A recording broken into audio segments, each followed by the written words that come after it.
Kapag bumabangon mula sa kama, pakiramdam ay matigas ang tuhod, may tunog na raktak.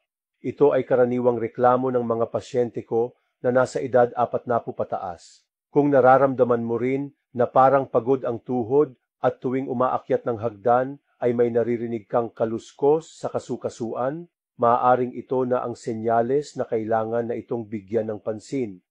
Kamakailan, maraming tao ang nagtitiwala sa Bee Venom PH, isang produktong gawa mula sa dalisay na bee venom na pinagsama sa mga halamang sangkap, dinisenyo upang makatulong sa mas maayos na paggalaw araw-araw.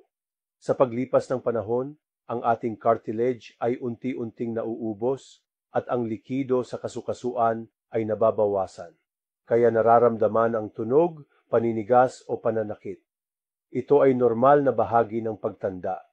Ngunit kung maaga itong maalagaan, sinasabayan ng tamang ehersisyo at suporta mula sa mga produkto tulad ng Bee Venom PH, maaari pa rin tayong gumalaw ng komportable at mas magaan.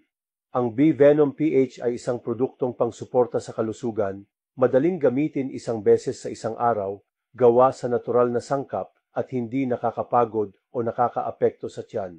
Kaya angkop ito sa mga nasa gitna o huling bahagi ng buhay.